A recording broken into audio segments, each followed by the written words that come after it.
Today I'm in my car. It's the only place today that's quiet where I can record. And it's been a while, so I wanted to put out a chapter this week. Today we're reading Chapter 4, Mysterious Man. This is one of the happier chapters in the book, so I'm excited to read it. So here we go. No explanation?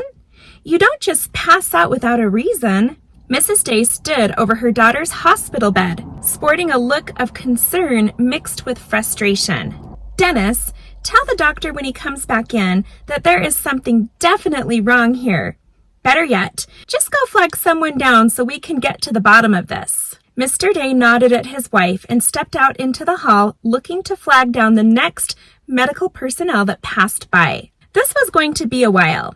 Celeste looked around the icy cold and uneasy hospital room as her mother paced the floor back and forth. Something was missing. White walls, white floor, white sheets. Hadn't anyone ever thought to make hospital rooms more inviting? No wonder people dreaded this place. There was nothing homey about it. Where's Wes? She asked her mother. He's in the waiting room. Trust me, you don't want him to see you like this. Bump on the head, hospital gown. It's really not your best look. It was so like her mother to be fixated on the things that never mattered. And the things that really did matter somehow seemed to dodge her priority list. Just then the doctor came walking in with Mr. Day at his side. He was a young, thin, and wiry-looking man, probably just out of medical school. Fresh meat walking into the lion's den. Poor guy had no idea what was coming to him when he approached Mrs. Day. Hello, Mrs. Day. I'm Dr. Desari. I hear you'd like a report? Yes, I would. Why has my daughter been approved for release? She passed out, cracked her head open, and according to everyone I've talked to, wasn't even breathing at one point. And you think she's okay to go home? The calm doctor glanced down and reviewed the paper on his clipboard. It appears that her blood sugar, blood pressure, and heart rate are normal. Vital signs seem to be just fine. No brain swelling or anything to cause concern. Simply put, her injuries are nothing that an ice pack, some ibuprofen, and a little rest can't fix. Dr. Bazari, it's Desari, he interrupted. Don't you understand our concern? What caused her to faint in the first place? Shouldn't you run some tests? Mrs. Day. Fainting is caused by a decrease in blood flow to the brain, which can occur due to various reasons. The heart failing to pump blood, vessels unable to maintain blood pressure, or simply not enough fluid in the vessels. What caused that brief moment of decreased blood flow? It's anyone's guess. But where your daughter has no history of fainting, I see no reason to be concerned. The look on Mrs. Day's face bore strong affirmation that she was neither convinced nor satisfied with the doctor's response. Mr. Day stood quietly back, allowing his wife to have her spotlight. Well, what if this is the beginning of her history? Has that ever crossed your mind? What then?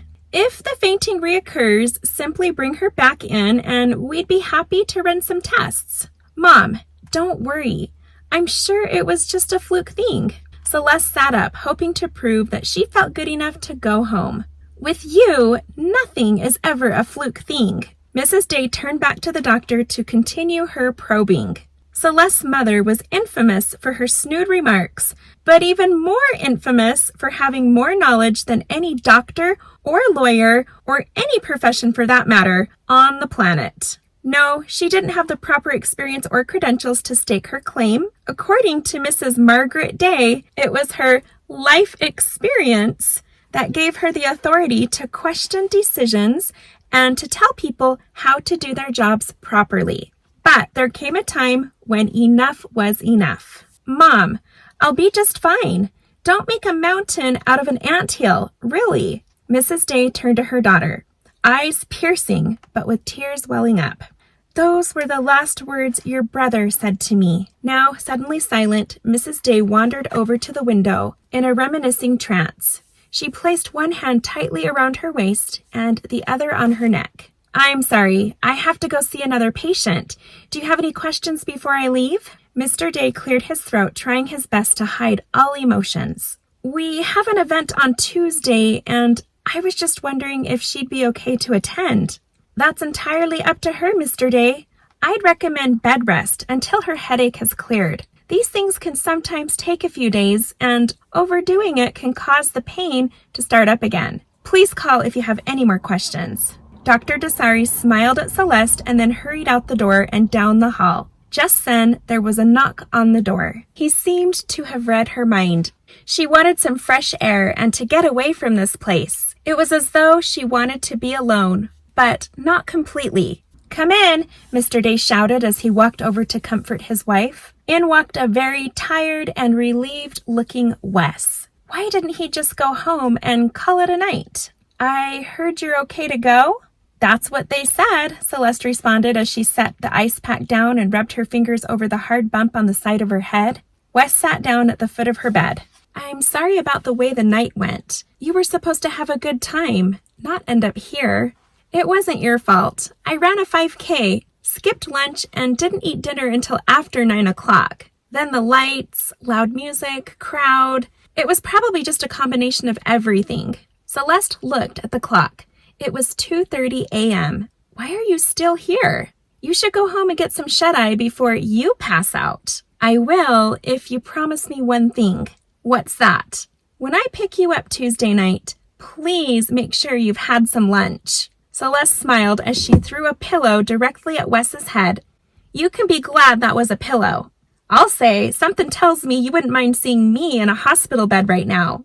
"Go home before I make that happen," she laughed. Wes waved to Celeste's parents and made his way out the door. As she watched him walk away, she realized she was glad that he had been by her side during the night's ordeal. He really did care, and he wasn't afraid to show it. Tuesday night had arrived without warning. With the weekend behind her, Celeste was determined to get her summer off to a much better start. The shimmery champagne-colored gown hanging from her closet door was her ticket. She slipped it off the hanger and quickly put it on. After zipping up the back, she twirled in front of the mirror. The long layers of sheer chiffon seemed to float about her curves like heavenly clouds. They gathered at her waistline and were met by a champagne-colored satin ribbon that separated the elegant top portion from the flowing layers below.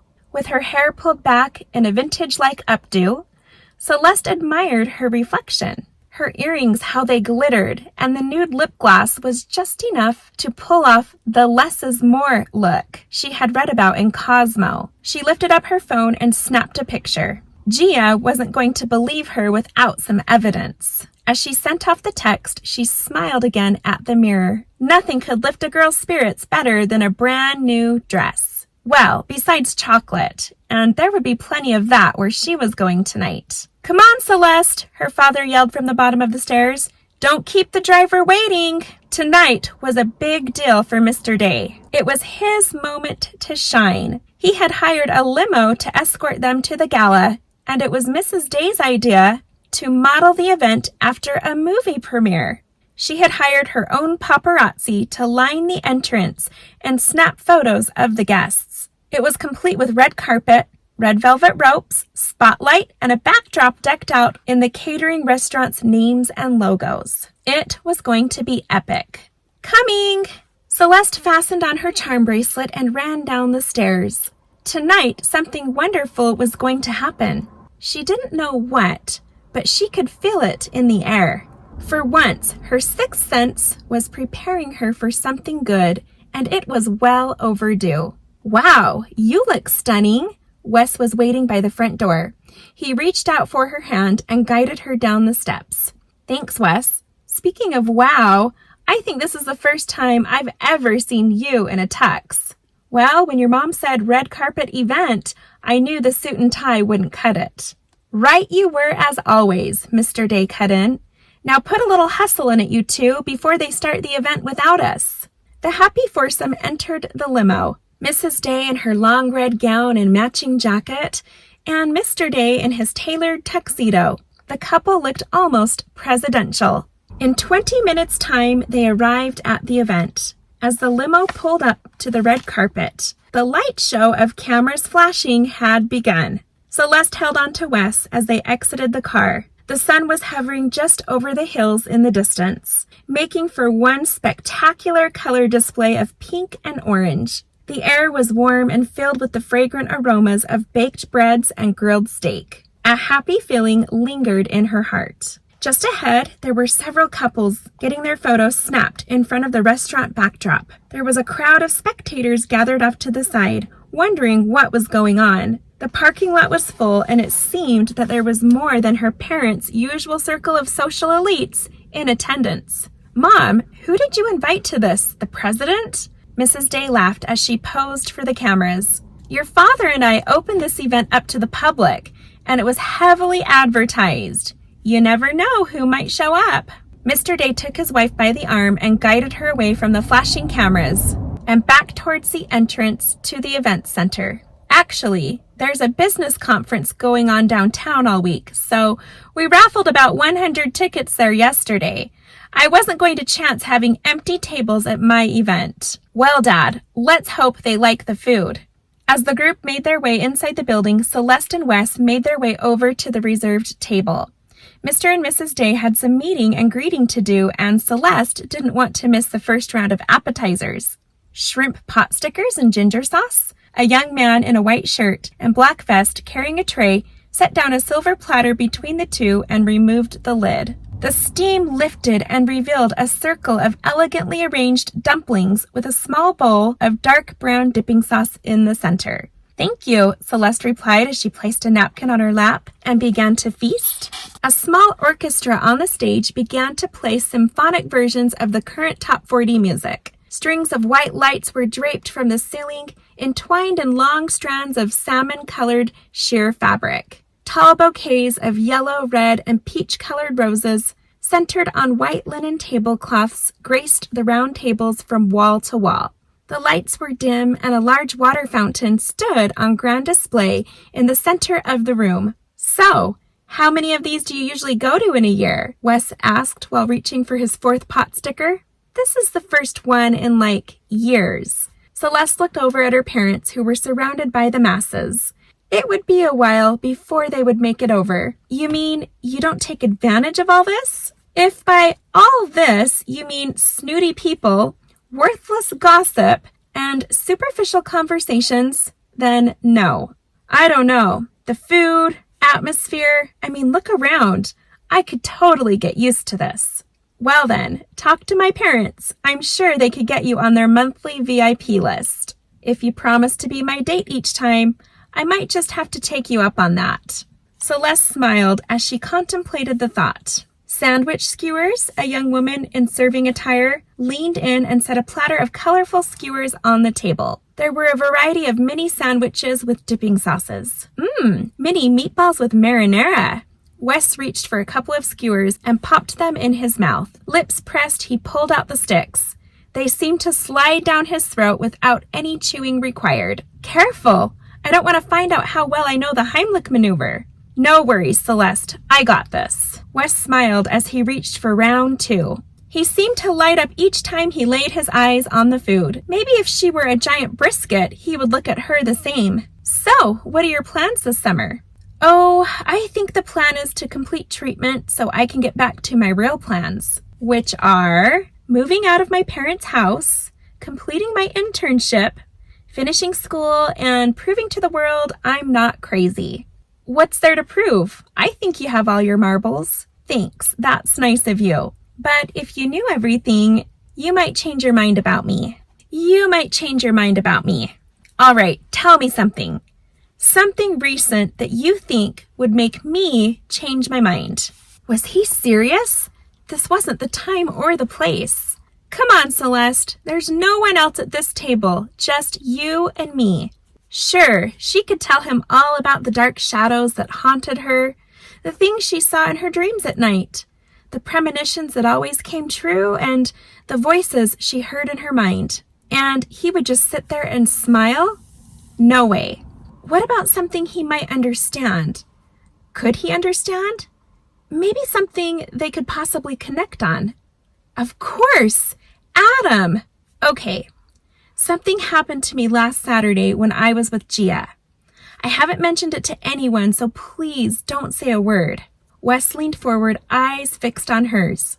I promise. Well, when I was running, I lost my bracelet. Celeste pointed to the bracelet on her wrist. Adam gave this to me on our 16th birthday. So of course, I was devastated. I retraced my footsteps, but wasn't having any luck. So then I started talking out loud to him. To Adam? Yes, and he responded. At least I think it was him. Wes sat back in his chair, eyes now on the table. He told me where to go to find my bracelet. I followed his instructions, and I found it. Wes sat there, eyes still on the table, not saying a word. I knew it. I knew this would happen. I shouldn't have told you. Celeste uncomfortably looked over her shoulder for her parents. Look, it's not that I don't believe you. It's just that I don't believe in what? Life after death. So you basically don't believe in God? I'm not confirming or denying that. Well, what are you saying then? That I'm a liar? That I'm nuts? Look, I miss Adam too, but trying to have conversations with a dead person isn't going to bring them back. Unbelievable. I can't believe this is happening. Celeste could feel the blood rush to her face. How could she have been so naive as to share something so personal with Wes? She hadn't even shared this with Gia, and at least Gia would have showed some respect. She scooted back in her chair and stood up to walk away. Where are you going? Anywhere that gets me away from here. Celeste hurried between the tables and pushed her way through the crowd of people gathered near the door. The tears began to fall as she did her best to fight them back. She soon found a bathroom and locked herself inside, where her emotions exploded into one uncontrollable sob. How could Wes be so ignorant? Oh, how she missed her brother so much. If he were here, he would set the record straight. She wasn't crazy. Why was the world always against her? She felt so alone and embarrassed. Celeste looked down at her phone and saw that Gia had replied, "Have a good time." Well, she wasn't having a good time. No, her premonition from earlier had been wrong. There was no way she would ruin Gia's vacation with this pathetic sob story. It could wait until Gia got back. If only she could sneak out the door and make a run for it. Where would she go without a car? She was stuck here. After blotting her eyes and fixing her makeup, Celeste realized her parents would wonder where she was. They would be mad that she had abandoned Wes. Or even worse, Wes would tell them what she had shared with him. How could he? There would go all her plans right out the window. She would be getting her own place this fall. That's right, a room at the county asylum. She had to get back and patch things up. As she hurried down the hallway, she could hear that the music had stopped. Was she missing her father's speech? If her father was speaking, did that mean she had already... Smack! Celeste fell to the ground, covered in baguette slices and melted brie. As the startled server scrambled to pick up his tray, Celeste tried to make sense of what had just happened. She noticed the hand of a man outstretched in front of her. The room seemed a bit of a blur, but she grabbed a hold as she felt herself being lifted onto her feet. The hand was gentle, yet full of strength. She looked up as her eyes met the soft blue gaze and soothing smile of the man looking back. "Are you all right?" Celeste looked down at the cheese dripping from her dress. A baguette slice slid down the fabric, landing on the toe of her shoe.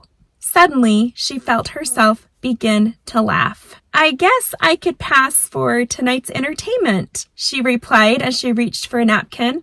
"Ma'am, I'm so sorry." The young server handed her a pile of napkins and began dabbing off the cheese from her arm.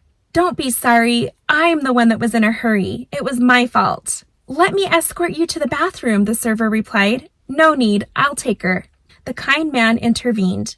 He took her by the arm and guided her back to the bathroom. As soon as she looked up at his face again, she couldn't help but feel that they had met before. Something about him felt so familiar. He was such a gentleman, too. Sometimes we get in such a hurry and we forget to smell the roses, Celeste cut in. No, I was going to say taste the cheese. They both began to laugh as Celeste reached down with her finger and scooped some of the cheese from her dress. She tasted it. "It actually tastes pretty good," Celeste giggled and smiled at the man. He returned a smile. "No need to enjoy it from your clothes. There's plenty more coming out of the kitchen." They stopped in front of the bathroom door. "Thanks for helping me out. I guess I'll go see if I can clean myself up." Celeste went back into the bathroom where minutes ago she had just cried her eyes out. Now she was looking in that same mirror, laughing. What had caused her to suddenly feel so good? She was covered in greasy cheese, her new dress probably stained. She should have even more reason to cry. But she was happy, beaming with joy. What on earth had happened? Was this her premonition coming to pass? Who was that man? He was so kind, understanding, and patient. Something about him made her heart dance. She felt like she had known him all of her life, yet she didn't even know his name. He seemed to be close to her age, maybe a few years older. Was he here with someone? Would it be strange for her to ask? Was he waiting outside the door, or had he returned to his table? After wiping off the last spot of cheese, Celeste tossed her ball of wet paper towels into the trash can. The spots of cheese had now been replaced with large wet circles.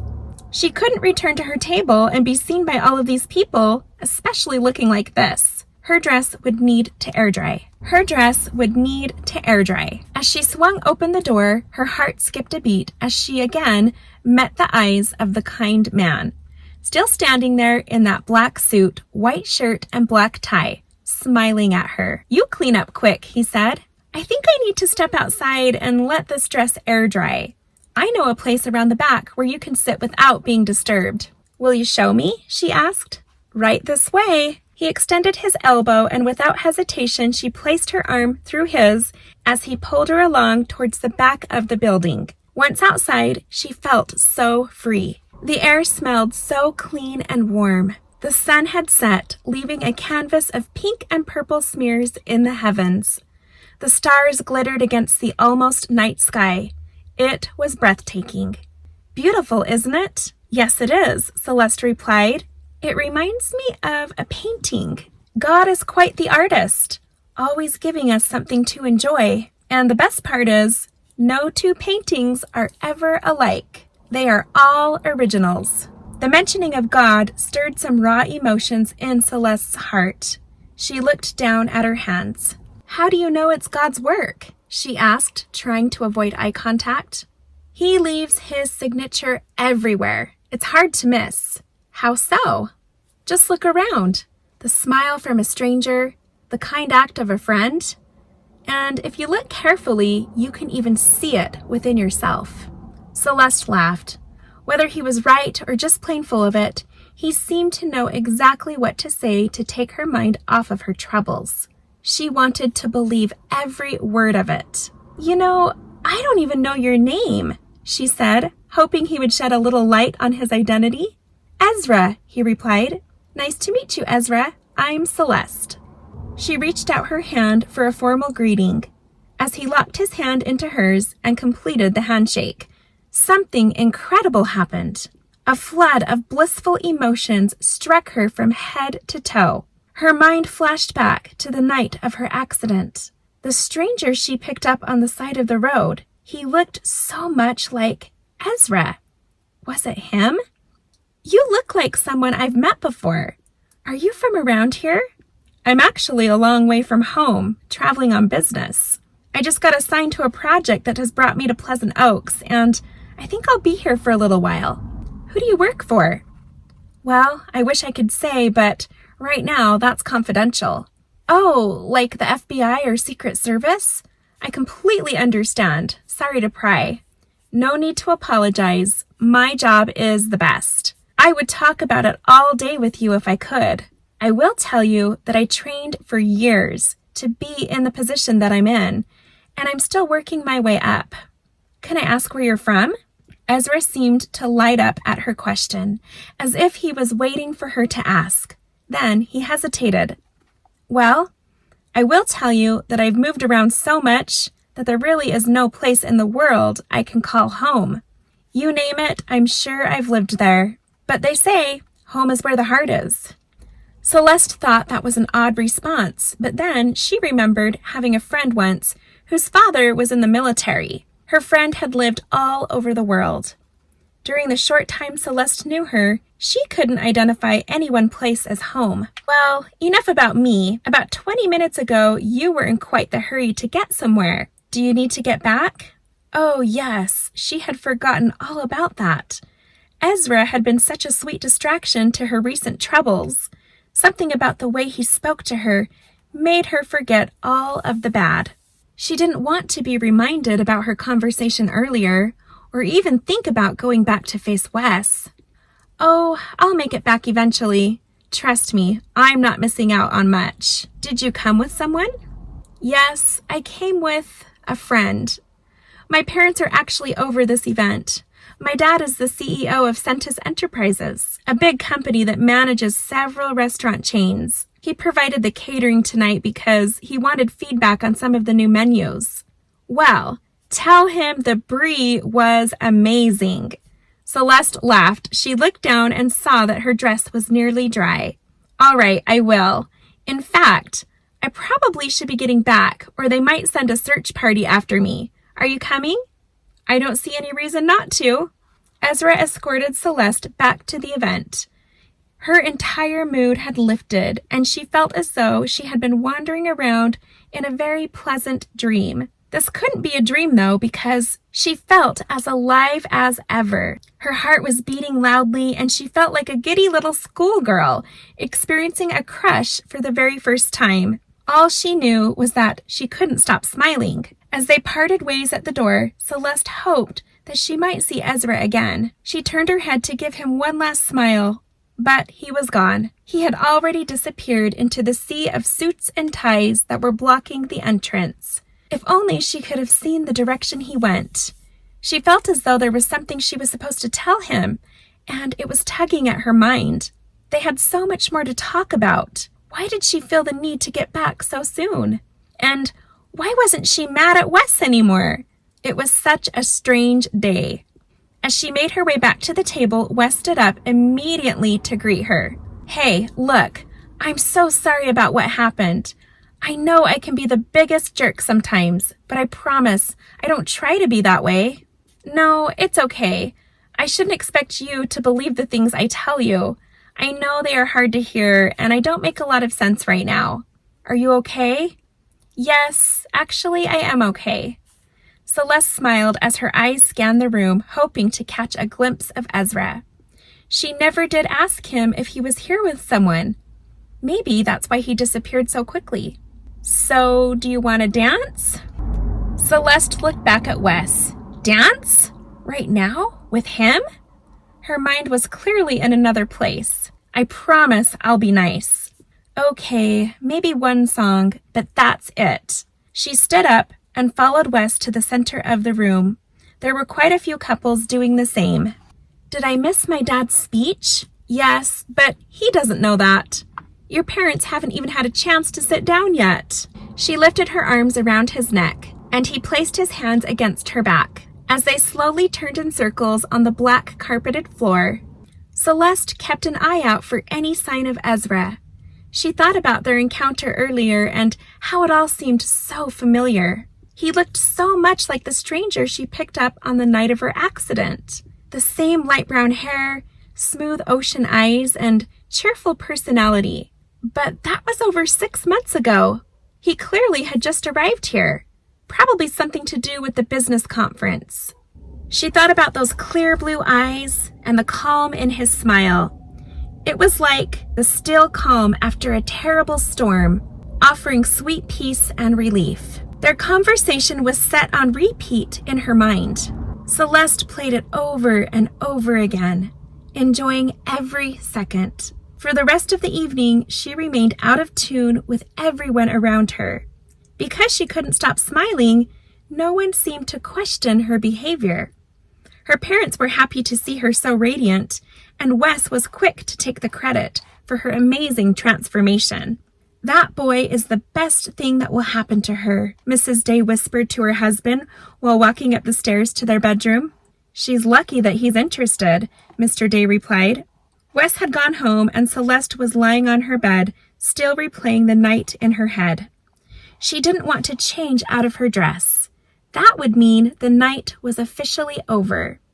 As long as she had it on, the memory of Ezra was still vivid. If that meant sleeping in it, then so be it. Soon her eyes grew heavy, and she drifted off into a deep sleep. As hours of wonderful dreams entertained her through the night, it was a deceiving precursor to what awaited her in the next 48 hours. Okay, that's it. We'll see you next time for Chapter 5.